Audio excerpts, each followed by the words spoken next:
Muy bien, buenas noches, señores estudiantes. Les había prometido una segunda parte en relación a lo que era la clase del día lunes, pero lamentablemente por el tema de apagones no he tenido la oportunidad de poderlo grabar. A este momento lo hago y continúo con lo que correspondía a la clase que debíamos tratar. En este caso, estamos revisando o vamos a revisar en esta noche. Intenten poner la diapositiva, por favor. Y bueno. Me voy a enfocar puntualmente a conversar con ustedes, mejor dicho, comentarles a ustedes lo que tiene que ver con la evolución de la economía. Habíamos visto anteriormente conceptos de microeconomía, macroeconomía, y habíamos definido el mismo concepto de economía, habíamos entendido las diferencias entre micro y macro, y ahora vamos a ver qué evolución ha tenido la economía alrededor del tiempo. Entonces, el material me pide que cubra lo siguiente. En introducción, la evolución de la economía es un viaje fascinante a través del tiempo que nos permite comprender cómo las sociedades humanas han organizado y gestionado sus recursos a lo largo de la historia. Recuerden que uno de los principales problemas de la economía es justamente la administración de recursos, el manejo de recursos, que a esta altura ustedes ya conocen que son escasos frente al principal problema que tenemos, que las necesidades en relación al ser humano son ilimitadas. Desde las primeras formas de intercambio de las sociedades primitivas hasta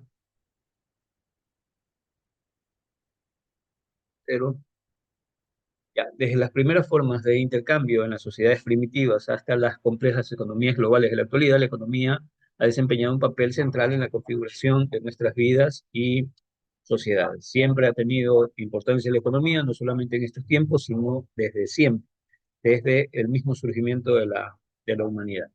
Este tema no solo nos invita a explorar cómo hemos satisfecho nuestras necesidades y deseos a lo largo del tiempo, sino que también nos permite reflexionar sobre cómo las transformaciones económicas han influido en la distribución de la riqueza, la igualdad, la cultura, la política en todo el mundo. Esta última parte es importante, ¿no?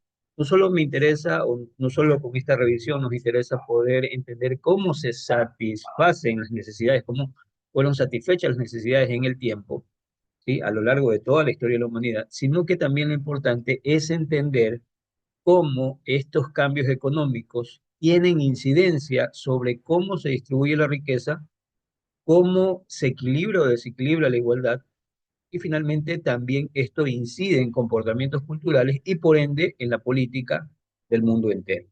Entonces, es importante tener en cuenta de que la economía tiene importancia, o este análisis tiene importancia en el sentido de que no solo me interesa saber cómo cubríamos necesidades, sino que también lo que me interesa es que en ese proceso de cobertura de necesidades se generan estas transformaciones económicas, las cuales inciden en la repartición de la riqueza. Grupos que antes tenían poder ahora lo pierden, y grupos que no tenían ahora lo ganan. Y esto genera también una situación de igualdad o desigualdad en ciertas partes, y eso obviamente genera repercusiones en lo cultural y principalmente en lo político en el ámbito mundial. La economía no es simplemente un conjunto de números y estadísticas, es un elemento vital para la historia de la humanidad y en la construcción de nuestro futuro. Esto es importante, repito lo que en algún momento un profesor de economía siempre me decía. Nosotros como seres humanos tenemos un gran problema, que no estudiamos nuestra historia, no sabemos de dónde venimos, ¿sí? Para poder entender qué errores cometimos y en todo caso rectificar esos errores y poder avanzar. Eso se aplica también en economía, nos decía el profesor, porque el gran problema de los ecuatorianos, y no solamente los ecuatorianos, la gran mayoría de países latinoamericanos, es que no tienen clara su historia, no comprenden sus aciertos y desaciertos económicos, y en función de eso no aprenden la lección, ¿sí? Y como la memoria es frágil, generalmente terminamos olvidando los errores que cometimos y no podemos tener en mente esos errores para poderlos corregir y no volverlos a cometer en el tiempo. En esta presentación, entonces, exploraremos una evolución económica y su impacto en la historia de la sociedad, destacando su importancia continua en el mundo en constante cambio. Vamos a la primera forma, ¿no? Las economías primitivas. ¿Qué implica esta economía primitiva? Vamos a tratar de ver cómo se manejaba el tema de recursos, cómo se repartía la igualdad, cómo estaba organizada la sociedad, la cultura con relación a esto, finalmente implicaciones hasta cierto punto culturales y políticas. Entonces, si yo me refiero a esta economía primitiva, la descripción dice, implica la descripción de una economía en las sociedades primitivas y organizaciones económicas básicas. Nos situamos en el tiempo, primeros grupos humanos que estaban en la Tierra, eso se denominaba economía primitiva, y era conocida también como economía de subsistencia, porque se imaginan, en ese momento no me interesaba ser rico, no me interesaba eh, acumular riqueza, no me interesaba producir en grandes cantidades, producir lo que a mí me gustaba, sino que simplemente lo que trataba como ser humano en ese momento era de subsistir. Por eso se le denomina la economía de la subsistencia. Se caracteriza por ser una forma de organización económica muy básica, siempre prevaleció en las sociedades en sus etapas más tempranas, es lo que se podía ver. Ahora, esta economía primitiva de subsistencia, esta economía primitiva de subsistencia consistió en que en la producción de alimentos era lo primero que tenía esta sociedad. Entonces la economía primitiva se basaba principalmente en lo que era el producto de la caza, la pesca y la recolección de animales. Nuevamente, poblaciones muy básicas, lo que le interesaba a esas poblaciones es asegurar algo que les permitiera subsistir, solamente tener un lugar seguro, y en gran medida estas poblaciones originarias no eran fijas de un lugar, sino que más bien eran nómadas, perdón, eh, y lo que les interesaba es poder asegurar su subsistencia, su alimentación, y esto lo hacían en función de la caza, la pesca y la recolección. Las comunidades dependían en gran medida de lo que podían encontrar en la naturaleza para satisfacer sus necesidades alimentarias.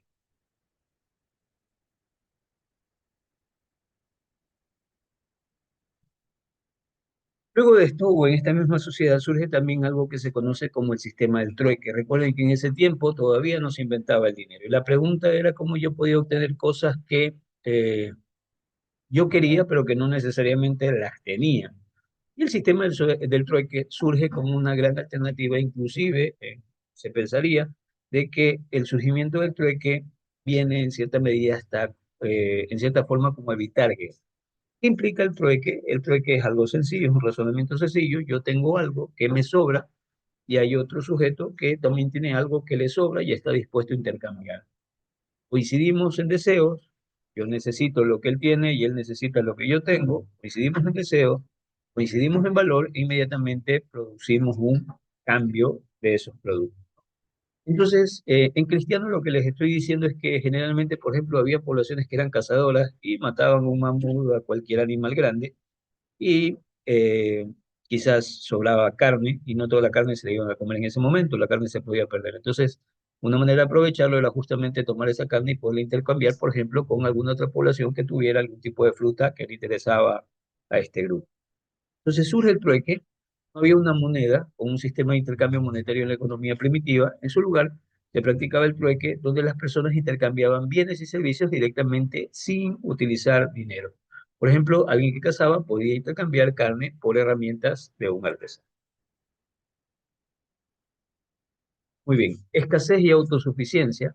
Dado que los recursos eran limitados y la tecnología era limitada, las comunidades primitivas a menudo vivían en condiciones de escasez.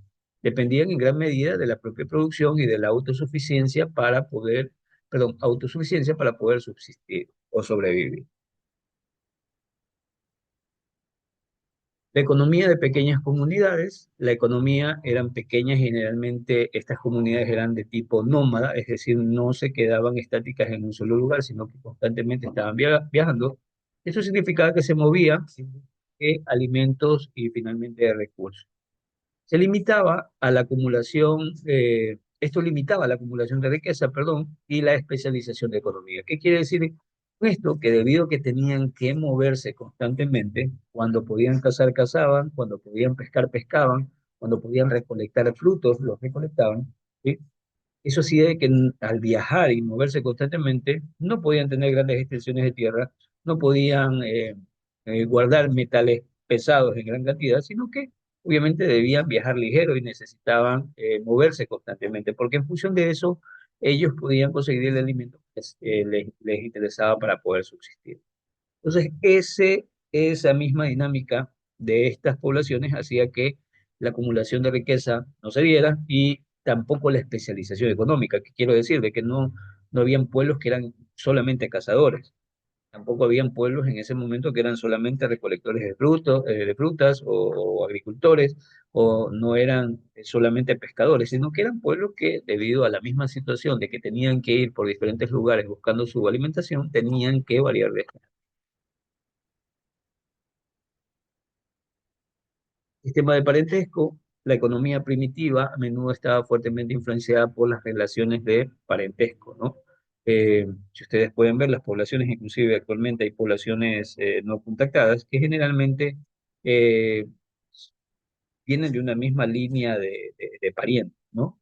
Y la economía, justamente en ese momento se relacionaba se realizaba o tenía una gran incidencia en función del parentesco que tenían estas familias. Las redes familiares eran esenciales para la elaboración, para la colaboración en la producción y el intercambio de recursos. Limitaciones tecnológicas, la falta de tecnología avanzada limitaba la producción y la productividad, ¿sí? No tenían tecnología, máxima tecnología que ellos podían haber tenido es de repente la elaboración de alguna herramienta para poder cazar, para poder matar, un cuchillo para poder trabajar, ¿sí? Herramientas y técnicas agrícolas eran simples en comparación con las posteriores revoluciones agrícolas e industriales. Es decir, eran muy limitados en la tecnología que disponían para poder generar productos. No había acumulación de capital, como ya lo habíamos mencionado. No se acumulaba capital en el sentido moderno, como actualmente usted tiene, por ejemplo, compra una casa, tiene el dinero para poder comprar una casa, de repente tiene más dinero y puede comprarse un vehículo, puede comprar una hacienda, puede comprar algo más, ¿no? No acumulaban capital así como nosotros actualmente lo hacemos, ya que las sociedades primitivas no tenían una economía de mercado ni una infraestructura financiera. Las riquezas o la riqueza se medía en términos de bienes tangibles, como el ganado, como las tierras o como los recursos naturales. En resumen, si nosotros sacamos principales ideas de esta economía primitiva, la economía primitiva se basaba en la satisfacción de necesidades básicas a través de la caza, la pesca y la recolección, con sistemas de intercambio simples y una fuerte dependencia de las relaciones sociales y familiares. A medida que la sociedad evolucionó y la tecnología avanzó, surgieron formas más complejas de organización económica como la agricultura y el comercio, marcando el comienzo de la transición hacia economías más modernas. Esto fue la economía primitiva. Vamos ahora a lo que implica la revolución industrial. La revolución industrial, por el contrario, fue un periodo de transformación económica, social y tecnológica, que tuvo su lugar principalmente en el siglo XIX, aunque sus raíces se remontan al siglo XVIII. Consistió en una serie de cambios significativos en la forma como se producían los bienes y cómo se organizaba el trabajo, ¿sí? Eso es básicamente lo que implica una revolución, un cambio de las formas de hacer las cosas. Eh, Primera cosa que ocurre como característica de esta revolución industrial es la mecanización de la producción. Es decir, que la forma de producir cambia a procesos que son mecanizados o que tienen la participación de máquinas. Uno de los aspectos clave de la revolución industrial fue en la mecanización de la producción. Se introdujeron máquinas y tecnologías como el telar mecánico y la máquina a vapor que permitieron la producción más rápida y eficiente a comparación de métodos artesanales previos, ¿sí? Entonces, ¿qué es lo que sucede? Anteriormente todo se producía de forma manual, pero ahora con la participación de las máquinas y el conocimiento que permite desarrollar nueva tecnología, lo que sucede es que la forma de producir cambia y cambia de una manera más rápida, generación de producción, y en cierta medida más eficiente, con menos desperdicio. El desarrollo de la industria textil, el descubrimiento del telar, la industria textil fue una de las primeras en experimentar una revolución significativa. La introducción de telares mecánicos y máquinas hilar cambió drásticamente la producción de textiles, lo que resultó en una mayor disponibilidad de ropa y una disminución de costos. La urbanización y el crecimiento de las ciudades, la revolución industrial llevó un rápido crecimiento urbano. Las personas se mudaron a zonas de las zonas rurales a las ciudades en busca de empleo en las fábricas, lo que dio lugar a la formación de grandes centros urbanos e industriales. El cambio en las relaciones laborales, surgieron fábricas y empleadores que contrataban, perdón, a trabajadores asalariados en lugar de artesanos independientes. Esto marcó un cambio significativo en las relaciones laborales, ya que los trabajadores ahora están sujetos a horarios y condiciones de trabajo específicas, ¿no? Recuerdan que nosotros decíamos que este cambio de la economía en el tiempo lleva inclusive a cambio en patrones culturales, ¿sí? De la misma gente. Anteriormente la gente era un artesano, quien producía era un artesano adaptado a producir en el momento que ellos consideraban que hacían, podían, o el tiempo que podían, pero ahora hay una dependencia hacia un empleador y ese empleador fija horarios y condiciones en las cuales los sujetos ahora van a laborar. Eh, la expansión del transporte, se mejoran los sistemas de transporte, especialmente el ferrocarril y los barcos a vapor. Esto facilitó los movimientos de materias primas y productos terminados, lo que impulsó aún más el crecimiento industrial y el comercio. Recuerden que se descubre la máquina a vapor y esto también se lo puede ver en los medios de transporte, es decir, que ahora se pueden recorrer mayores distancias en menor tiempo y se puede transportar aquella mercadería que anteriormente tomaba mucho más tiempo y esfuerzo por la transporte. El impacto en la agricultura, la revolución industrial también tuvo un impacto en la agricultura. Este impacto hace referencia a la mecanización de la agricultura, como el arado de hierro y las cosechadoras. Con esto, lo que básicamente genera es un aumento en la productividad y libera la mano de obra para trabajar en la industria, ¿no? Entonces, vemos cómo esta revolución industrial, al tener ya máquinas participando de la producción, impacta también a la agricultura se vuelve, en cierta medida, reduce tiempos de producción, y eso también tiene un impacto porque ahora necesitan menos gente por hectárea para producir lo que antes solo se producía con seres humanos. Cambio en la organización del trabajo, se implementan sistemas de producción en masa, como la línea de montaje, que permitieron una producción más eficiente y estandarización de los productos, ¿no? Es decir, que ahora no solamente la producción depende de un solo artesano, que es el que hace todo el proceso hasta poder elaborar un producto, sino que este proceso ahora se monta a través de una línea, ¿sí? Se elabora una línea de montaje, es decir, donde por partecita se va agregando el producto final, y eso hace que cada sujeto se vuelva más especializado en la labor puntual que hace. Y se vuelve más eficiente, ahorra tiempo y aumenta la producción.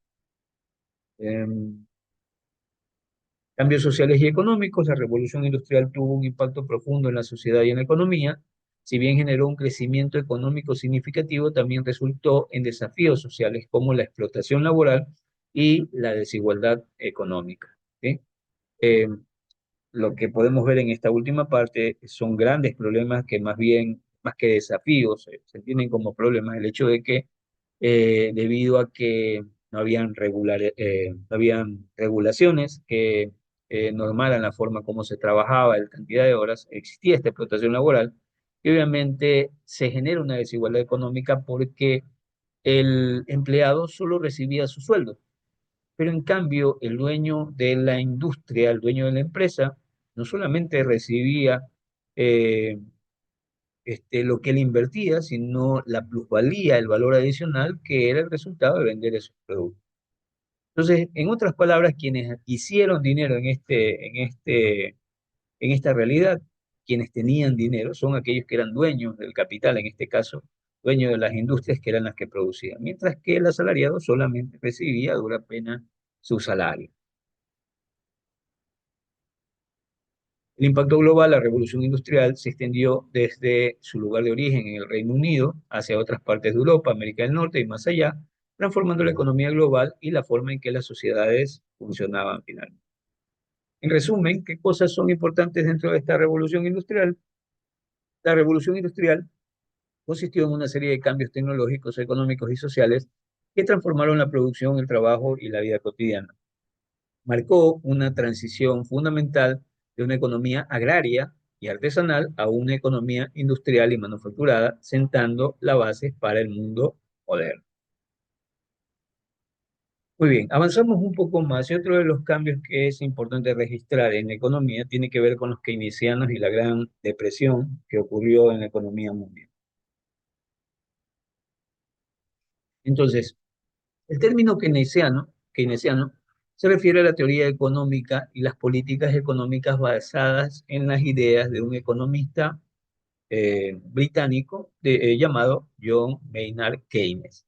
La Gran Depresión hace referencia a un periodo de profunda recesión económica que tuvo lugar en la década de 1930. Eso es lo que se conoce como la Gran Depresión, un gran quiebre que tuvo la economía mundial en ese periodo. Keynes fue un influyente economista británico que desarrolló sus ideas económicas en respuesta a la Gran Depresión. Es decir, que Keynes lo que hace es tratar de encontrar una potencial solución a lo que estaba ocurriendo en ese momento en la economía del mundo. Su obra más destacada es la Teoría General del Empleo, el Interés y el Dinero. Y esta obra fue publicada en 1936. ¿Qué implica esta teoría keynesiana? Keynes argumentó que los mercados no siempre se autorregulan de manera eficiente y que en tiempos de recesión económica el gobierno debería intervenir para estimular la demanda agregada y aumentar el empleo. Me detengo aquí para poderlo explicar. Nuevamente, miren, Keynes argumenta que los mercados no siempre se autorregulan.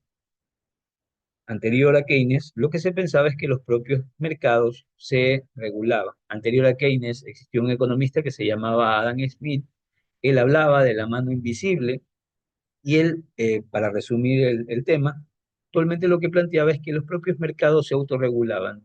Definían qué producir, cómo producir, a quién producir, ¿ya? Y que el mercado perfecto era tan perfecto que era como que una mano invisible simplemente lo moldeaba, lo ajustaba y eso hacía que el mercado sea eficiente.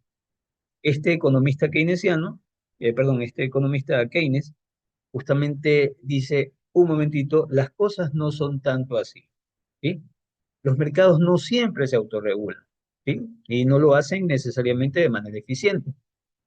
Porque lo que sucede es que en tiempos de recesiones económicas, el gobierno, el Estado, debería intervenir con la finalidad de estimular la demanda agregada y aumentar el empleo.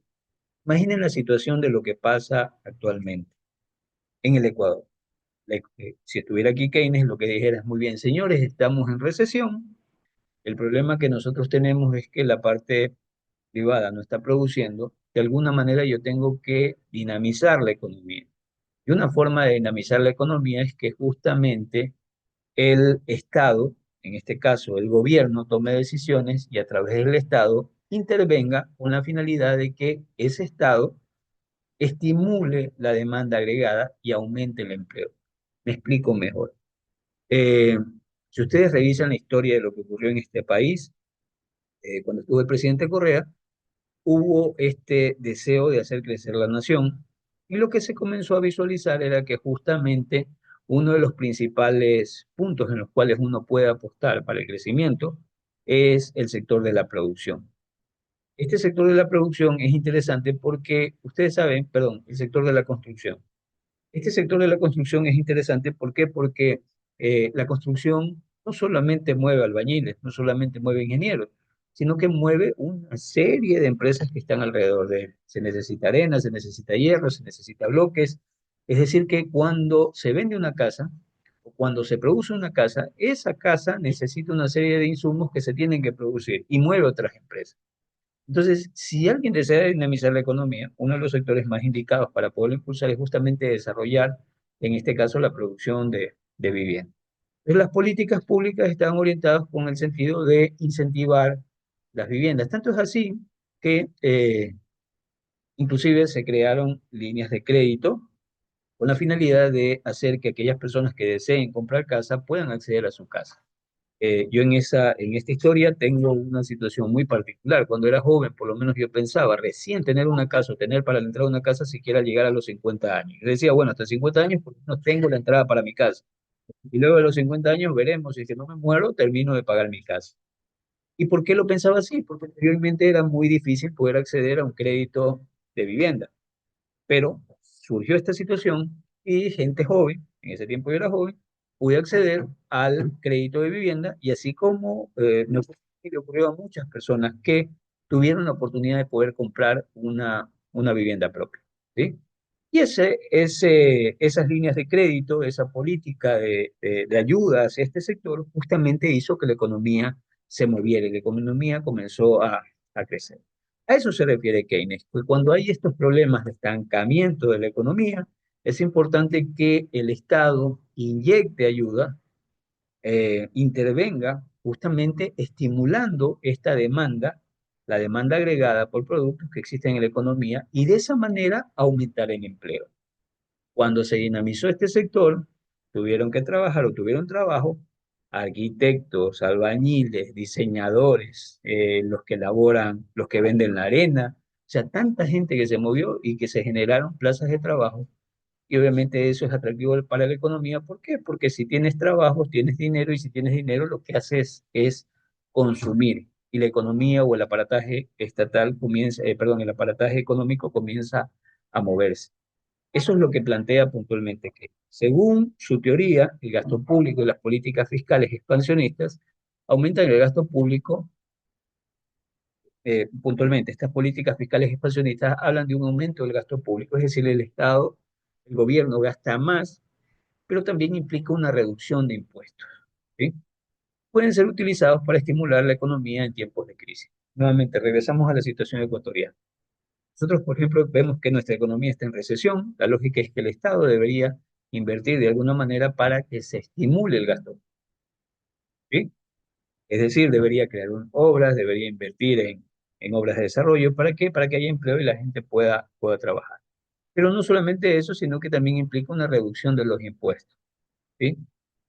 Al reducirse los impuestos, lo que sucede es que usted paga menos impuestos y ese dinero que usted deja de pagar por impuestos, lógicamente lo va a destinar para consumo y de esa manera aumenta su consumo y se dinamiza el consumo.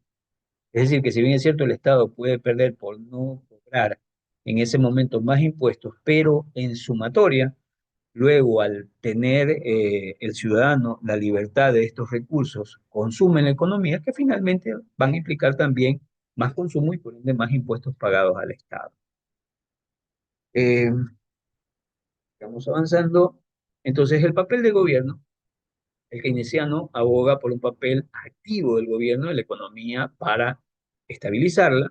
Keynes argumentó que el gobierno debería gastar más durante recesiones para impulsar la demanda y ahorrar durante periodos de auge económico. Es sencilla la forma. Gasta cuando tengas que gastar, cuando tengas necesidad, pero ahorra cuando tengas que exceder, ¿no? Algo que en realidad es un poquito discutible con la forma de ver del gobierno actual. Y lo digo, ¿por qué? Porque ustedes pueden, si luego en algún momento vamos a revisar las cifras de reservas internacionales, y ustedes se van a dar cuenta que en problemas de recesión las reservas están creciendo. Reservas internacionales están creciendo, mientras que eh, el país está en recesión. Tenemos que arreglar hidroeléctricas, tenemos que hacer mantenimiento, pero nosotros preferimos guardar la plata. Es como que más o menos ustedes estuvieran en su casa, no tienen para comer, no tienen para la salud, no tienen para la seguridad, pero el papá se da el lujo de tener guardado en el banco, o sea, cualquier cosa que luego ocurra. O sea, en cierta medida sí, puedes tener reservas, puedes tener ahorros, pero eso no te sirve porque tu gente se está desnutriendo, no tiene alimentación, no tiene cuidados médicos, no hay inversión en obras, y eso genera influencia duradera. La idea de Keynes tuvo un impacto duradero en la política económica y la forma en que los gobiernos de todo el mundo responden a las crisis económicas. La teoría keynesiana fue especialmente influyente en la década de los 40 y los 50 y sigue siendo relevante en la economía moderna. Vamos ahora a lo que era la Gran Depresión, entendamos un poquito qué era esto. Yo les pongo dos videos aquí que de repente pueden ser de ayuda para ustedes para que puedan tener una mejor idea de lo que fue la Gran Depresión. Entonces, el periodo histórico de la Gran Depresión fue una época de profunda recesión económica que comenzó en la década de 1929 y se prolongó durante la década de 1930. Eh, Dice, fue un periodo de sufrimiento económico generalizado y de altas tasas de desempleo.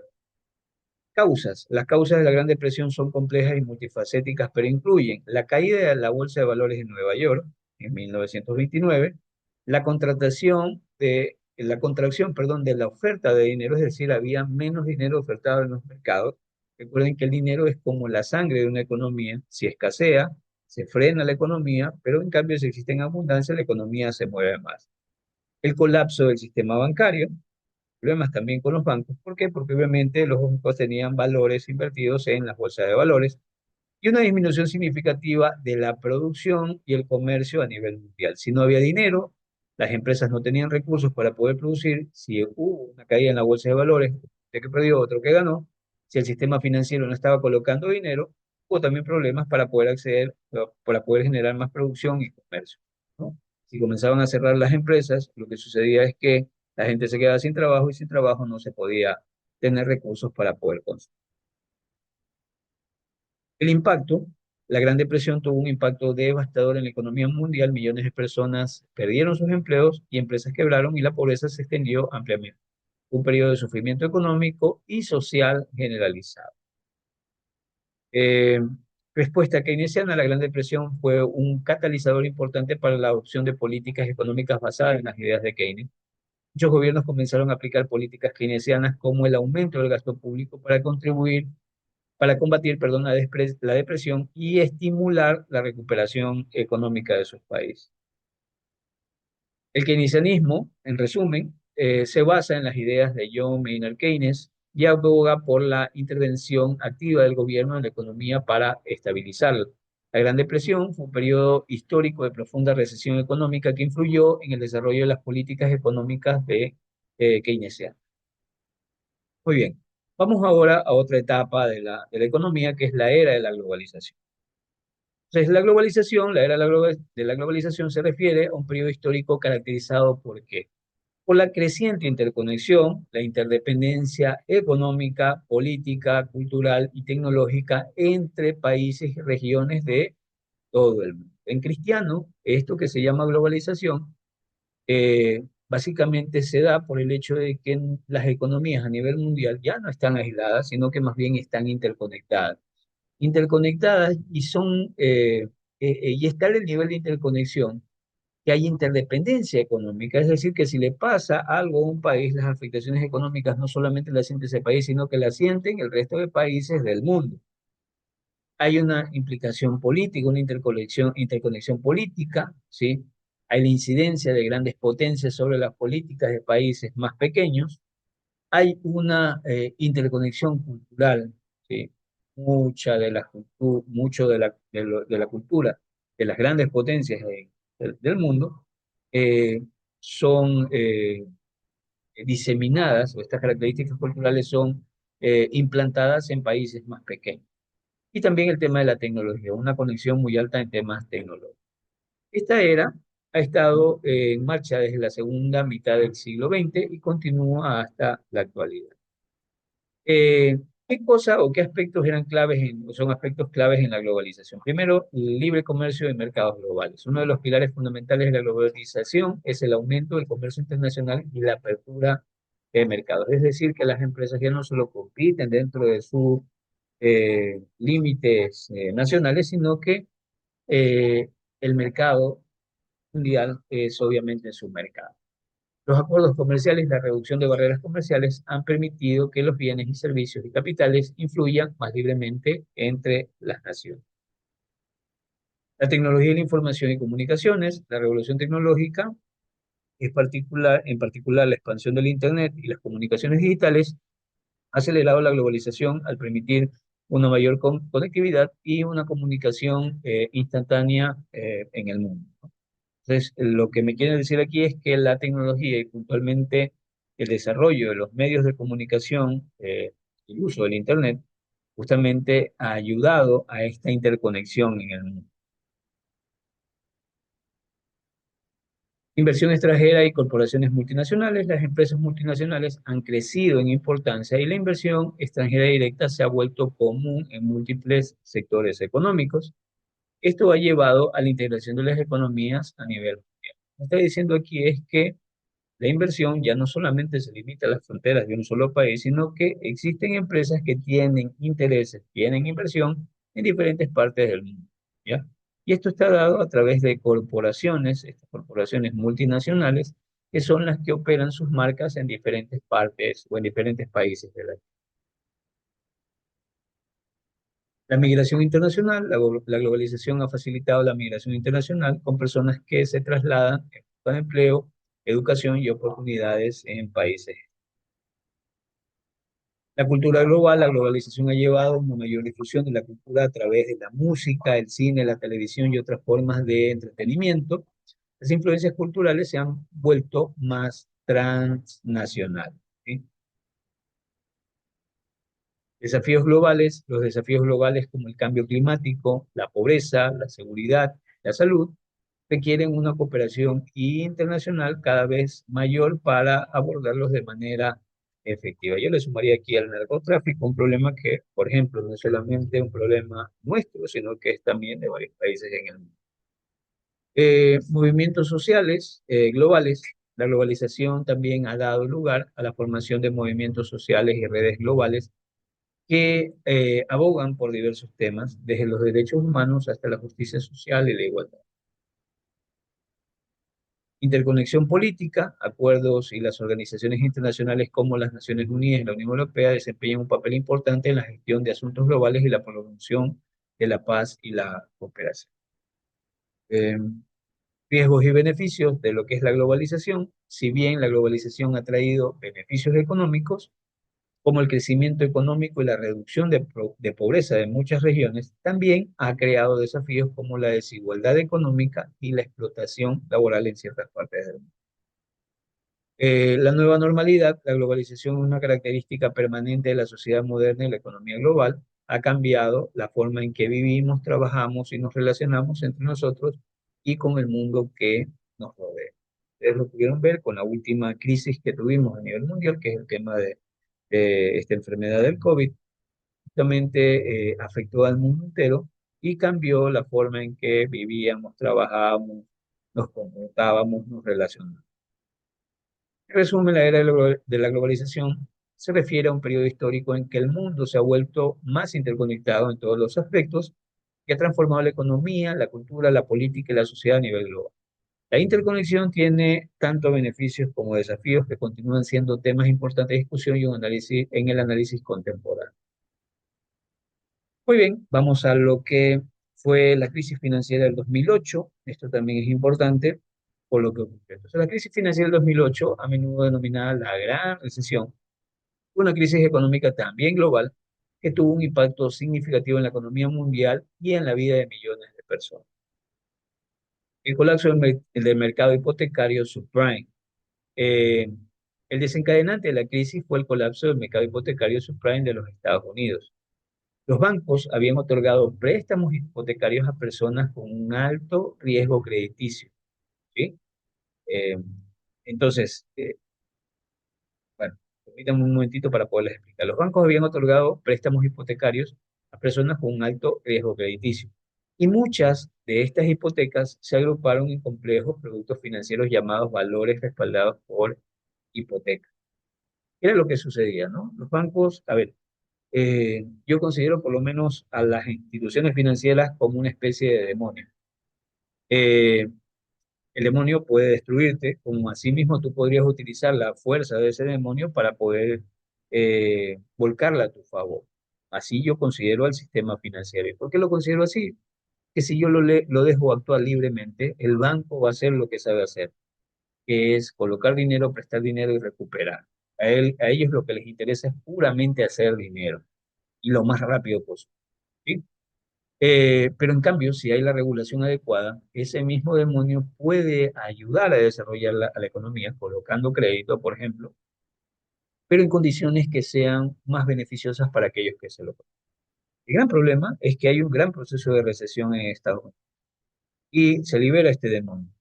Y justamente el sistema financiero comienza a colocar estas hipotecas en personas que a sabiendas no tenían la capacidad de poder responder por eso. Pero como los bancos nunca pierden, siempre en una hipoteca hay un colateral que es justamente la casa o el bien hipotecado. Es decir, que tú, si no pagas, un momento en algunas regulaciones, tienes que devolver la casa, el banco lo vende a precio de gallina muerta, pero tú igual no cubres la totalidad de, de tu deuda, sino que también te quedas con la deuda, pierdes la casa, pero además tienes que seguir pagando que estaba pendiente. Por eso fue que en algún momento el presidente Correa aquí en el país también vio esta situación. Bancos cobraban las deudas, vendían a precio de gallina muerta la casa, eh, o el bien que estaba, que era el colateral, y simplemente lo que sucedía es que usted perdía el bien y seguía teniendo deuda. Entonces, de alguna manera se supone que ese bien es el que respalda la deuda. Siempre se exigen garantías para una deuda que estén por encima del valor de la deuda. Entonces, ¿qué es lo que sucedería en un mundo normal? Si, por ejemplo, yo tengo una casa y no la puedo pagar, muy bien, vende la casa, cubre lo que aún te debo, y si es que me queda un vuelto, me lo das. ¿Ya? Porque se supone que el bien está prendado por un valor mayor de lo que a mí me presta. Pero, bueno, eso es desde ahora, ¿no? Entonces, anteriormente no era así. Vendían tu casa al precio que era y simplemente te daban, no perdías la casa y tenías que seguir pagando. Entonces, eso fue lo que ocurrió aquí en Estados Unidos puntualmente. Entonces, la burbuja inmobiliaria, durante varios años previos a la crisis, los precios de las viviendas en Estados Unidos habían experimentado un rápido aumento, lo que llevó a una inmobiliaria. Cuando los precios comenzaron a caer en el 2007, muchos propietarios no pudieron pagar sus hipotecas, lo que llevó a una ola de ejecuciones hipotecarias y disminución del valor de activos respaldados por hipotecas. En algún momento se pensó que aquí en el país también existía esta burbuja inmobiliaria. Lo que voy a decir, lo digo como una situación, un pensamiento personal. Podía haber ocurrido esto que ocurrió acá. La gente no hubiera podido pagar y los bancos recuperaban todos esos bienes, se llenaban de bienes y la gente perdía sus casas. Pero lo que sucede generalmente en esta economía es el tema del lavado de activos. Por eso usted puede ver actualmente que no se entiende cómo en una economía en recesión se construyen todavía grandes complejos habitacionales, grandes casas, grandes edificios. La pregunta es cómo, si en una economía que está en recesión, cómo es que está produciéndose todavía esto. Y la única explicación es que posiblemente, no estoy diciendo que todos, pero parte de estos proyectos tengan que ver con recursos que no necesariamente vienen de fondo. Pérdida de la confianza en mercados financieros, la exposición de los bancos y las otras instituciones financieras a los activos tóxicos respaldados por hipoteca causó una pérdida de confianza en los mercados financieros. Los bancos comenzaron a deudar de la solvencia de otros bancos, lo que llevó a un congelamiento del mercado interbancario y una falta de liquidez en la economía. Quiebras y rescates bancarios, varias instituciones financieras importantes se encontraron al borde de la quiebra, algunas como grandes firmas como Lehman Brothers colapsaron. Para evitar el colapso completo del sistema financiero, los gobiernos tuvieron que intervenir con rescates financieros y programas de estímulo económico. Eso que ocurrió allá también ocurrió acá, ¿no? La caída de los bancos, eh, la caída de los bancos, como las afectaciones pueden ser muy graves, Papá Estado entra a respaldar a estas instituciones, da créditos de liquidez para que no caigan, pero finalmente la mala administración lleva a que estas instituciones. El impacto global, la crisis financiera, no se limitó a Estados Unidos, se propagó a nivel global a medida que los bancos y las instituciones financieras de todo el mundo estaban interconectados. La economía mundial sufrió una contracción significativa, lo que resultó en la disminución del comercio, la inversión y el empleo. El desempleo y la recesión, la crisis financiera provocó recesión económica que afectó a muchas naciones, el desempleo aumentó en varios países y las empresas enfrentaron dificultades financieras, lo que resultó en una disminución de la demanda de bienes y servicios. Respuesta política, los gobiernos y bancos centrales trataron o tomaron medidas para estabilizar la economía, incluyendo la reducción de tasas de interés, la implementación de programas de estímulo fiscal y la implementación de reformas financieras para prevenir futuras crisis. Cristiano, lo que me están diciendo aquí es que la respuesta de las diferentes naciones fue que los gobiernos, actualmente la banca central, tomaron como medida para estabilizar la economía la reducción de la tasa de interés, es decir, permitían el acceso a interés, perdón, el acceso a crédito a menor tasa, dinero más barato. La implementación de programas de estímulo fiscal, ayudas que en este caso daba el fisco para que las empresas pudieran recuperarse, y la implementación de reformas financieras para prevenir futuras crisis, reformas legales, el ajuste de la normativa que hiciera que las instituciones financieras no tuvieran un marco legal tan blando, sino que fuera más estricto para poder justamente controlar estas condiciones. Lecciones aprendidas, la crisis del 2008 llevó a un intenso debate sobre la regulación financiera y la supervisión gubernamental. También puso de manifiesto la necesidad de gestión de riesgos más efectiva en el sector financiero.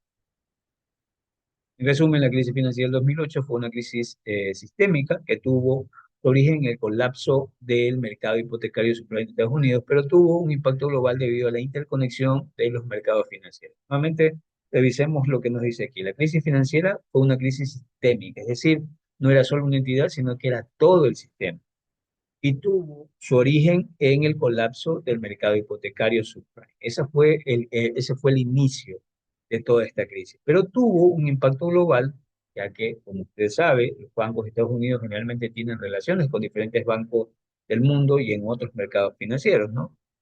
Justamente por esa interconexión, no solo se afectó a Estados Unidos y sus instituciones, sino que se afectaron varias instituciones del mundo. Fue un evento significativo en la historia económica y financiera que llevó a importantes cambios en la regulación financiera y en la forma en que se gestionan los riesgos en el sector financiero. La economía del siglo XXI. La economía del siglo XXI se caracteriza por una serie de tendencias dinámicas que distinguen de épocas anteriores. Aunque no se puede proporcionar una descripción definitiva y estática de la economía del siglo XXI debido a su evolución constante, hay ciertas características y aspectos claves que es importante resaltar. La globalización avanzada, la globalización económica continúa siendo una característica central de la economía del siglo XXI. La interconexión de los mercados globales, el comercio internacional y la inversión extranjera directa son fundamentales en la economía mundial. Tecnología y digitalización.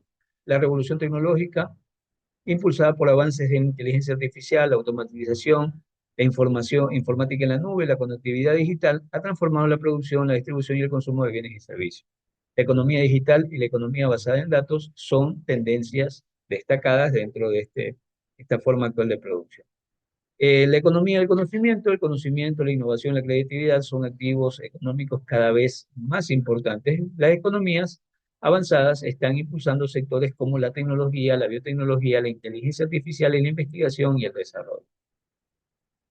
Sostenibilidad y cambio climático, la preocupación, existe preocupación en el mundo actual, en la economía actual, por la sostenibilidad del medio ambiente y la lucha contra el cambio climático están dando como forma, están dando forma, perdón, a la economía del siglo XXI. Miren lo que pasa en nuestro país. La cuestión del cambio climático nos ha afectado. Estamos en un proceso de estiaje, situaciones que va a durar varios meses, posiblemente unos dicen que sea hasta marzo o abril del próximo año, y vemos este cambio climático. En zonas donde antes llovía, están totalmente secos. Usted por ahí ha estado viendo en redes varias fotos de nevados ecuatorianos que ciertamente usted ve que la montaña está pelada, no tiene hielo, ¿no? Eso es producto de este cambio climático. Entonces, esto está cambiando la forma de cómo se comportan las economías. Esto, por ejemplo, nos está llevando a nosotros a repensar de que ya no solo podemos depender de hidroeléctricas, sino que tenemos que recurrir a otras formas de producción y también esas formas de producción no pueden ser contaminantes, sino que más bien tienen que ser de energía renovable. Inclusive ya se comienza a pensar aquí en el país, y me río porque no quisiera que pase eso, pero por ejemplo ya se ha comenzado a pensar en energía nuclear. Entonces, el tener una planta de energía nuclear con algo tan pequeño podríamos generar gran cantidad de energía para todo el país. Pero se imaginan, si no pueden controlar una hidroeléctrica, qué problemas nos podrían generar estos técnicos con la energía nuclear. Pero bueno, se migra a esas nuevas formas de producción.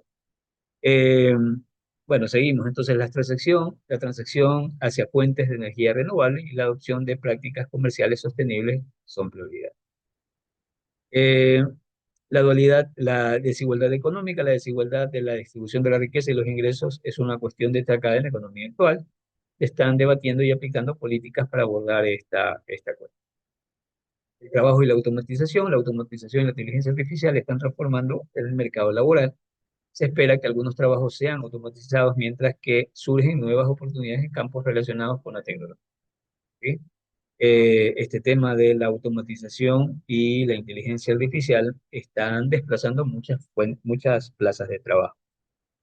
Actividades como esto, ya en algún momento va a ser muy probable que ya nosotros no necesitemos profesores, sino que lo que vamos a necesitar es justamente todo lo que existe en la nube, inteligencia artificial, una, un avatar que se cree y ese avatar que nos cuente sobre los materiales, la materia que tenemos que revisar en el día. Entonces, posiblemente desaparezcan profesores, desaparezcan abogados, desaparezcan todas aquellas cosas que son parametrizables, repetibles y que pueden ser fácilmente reemplazados por el tema de la inteligencia artificial. La economía compartida y el gig economy, la economía del siglo XXI ha visto un auge en la economía compartida y el gig economy, donde las personas trabajan de manera independiente o comparten recursos y servicios a través de las plataformas. El comercio electrónico y los mercados en línea, el comercio electrónico y los mercados en línea están cambiando la forma en que las empresas interactúan con los consumidores, venden productos y servicios. Las economías de mercados emergentes como China e India están desempeñando un papel cada vez más importante en la economía global, impulsando el crecimiento y el comercio internacional.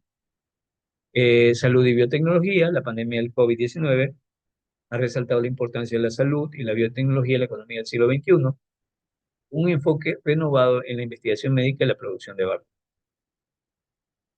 Entonces, como resumen, la economía del siglo XXI se caracteriza por la globalización, las tecnologías avanzadas y la sostenibilidad, la lucha contra la desigualdad y el cambio en la forma en que trabajamos y consumimos bienes y servicios. Esta está en constante evolución y se ve influenciado por una serie de factores interrelacionados. Muy bien, ¿y qué nos depara el futuro? Veamos qué características o qué rasgos podemos identificar de la economía del futuro. La economía mundial puede tomar diversas direcciones en función de una serie de factores económicos, políticos, tecnológicos y sociales. Estas direcciones pueden variar en el corto, mediano y largo plazo y están sujetas a una serie de incertidumbres que actualmente tenemos. Eh, Posibles direcciones de la economía: el crecimiento sostenible. Una dirección deseable es el crecimiento económico sostenible, donde las economías crezcan de manera constante sin causar daños significativos al medio ambiente ni aumentar la desigualdad. Este es el mundo ideal. Esto podría lograrse mediante inversiones tecnológicas o en tecnologías limpias y políticas de desarrollo sostenible. La transformación digital, la economía mundial podría continuar su transformación digital con la expansión de la inteligencia artificial y la automatización de las economías basadas en datos. Esto podría cambiar la forma en que cómo trabajamos y producimos bienes y servicios, ¿no? Es decir, basados en inteligencia artificial, la automatización y actualmente la explotación de las series de datos que se generan en el mundo, esto podría cambiar tácitamente toda nuestra forma de trabajar y cómo nosotros llegamos a producir y qué producir en el mundo. Eh, la desigualdad económica o con relación a esto, si no se abordan adecuadamente los niveles de desigualdad económica, podrían aumentar, lo que podría tener, perdón, repercusiones económicas sociales significativas. La dirección podría incluir políticas para reducir brechas de ingresos y mejorar los accesos a oportunidades económicas. Cambio climático y sostenibilidad. La lucha contra el cambio climático podría impulsar una dirección hacia una economía más sostenible, con una mayor inversión en energías renovables, tecnologías verdes y prácticas comerciales sostenibles. Lo que nosotros estamos viendo actualmente en este país, cuando, a pesar de que en teoría, momentáneamente, vamos a recurrir a la generación termoeléctrica, es decir, a tener turbinas impulsadas por combustible que son contaminantes, pero se esperaría que la expectativa es que este gobierno y el que venga desarrollen planes de generación de energía, pero que sean energías amigables con el medio ambiente, limpias ya, y renovables, ¿no? Eso es lo que se esperaría. Eh, Turbulencias en la economía y crisis. Las crisis económicas son siempre una posibilidad, ya que debido a choques económicos, eventos geopolíticos y desequilibrios financieros que pueden producirse, la economía podría enfrentar periodos de recesión y de recuperación. La integración global y el nacionalismo, la economía mundial podría tomar una dirección hacia una mayor integración global o hacia un enfoque más nacionalista y proteccionista, dependiendo de las políticas gubernamentales eh, y las dinámicas geopolíticas. En otras palabras, lo que me está diciendo aquí es que va a depender de las potencias que en ese momento tengan el control. Podríamos migrar hacia algo más global, hacia algo que busque el respeto nacionalista. Eh, Inversión en infraestructura, los esfuerzos por impulsar la economía podrían incluir inversión en infraestructura, lo que podrían crear empleos y estimular el crecimiento económico. Mercados emergentes, las economías de mercados emergentes como China e India podrían seguir ganando importancia en la economía global, lo que podría cambiar la dinámica económica y comercial. Es decir, al tener estos dos gigantes ya tomando un mayor desempeño en el mundo, desplazarían a potencias como las europeas o los mismos norteamericanos. Salud y biotecnología, la pandemia del COVID ha destacado la importancia de la salud y la biotecnología. La inversión en investigación médica y la preparación para futuras pandemias podrían ser una dirección importante. Cambio en la demografía, los cambios en la demografía, como el envejecimiento de la población en algunas regiones y el crecimiento poblacional en otras, puede influir en la economía de este mundo. En resumen, es importante destacar que el futuro de la economía mundial es dinámico y puede estar sujeto a eventos inesperados. En otras palabras, va a ser difícil precisarlo, porque hay muchas variables que entran en juego y eso definirán hacia dónde finalmente tomaremos. Las decisiones políticas, avances tecnológicos, las tendencias globales pueden influir en esta dirección. Por lo tanto, el monitoreo constante y la adaptación son esenciales para navegar en el entorno económico en constante cambio. Bueno, esto era lo que quería compartir con ustedes de rápido, revisión de ciertas etapas de la economía donde lo que pudimos darnos cuenta es cómo va evolucionando la economía y cómo cambia la forma en cómo se reparte la riqueza, quiénes tienen la riqueza, cómo existen igualdades o desigualdades, o se generan igualdades o desigualdades, y también cómo se modifica la cultura y las incidencias políticas que actualmente tiene, las incidencias, perdón, que tiene actualmente la política sobre la economía. Bueno, era lo que quería compartirle con ustedes. Voy a subir este video para que ustedes puedan revisarlo posteriormente. Les agradezco por la comprensión y esto, repito, corresponde a la clase del día lunes anterior que les había prometido este video como una segunda parte del trabajo. Gracias, jóvenes, y buenas noches.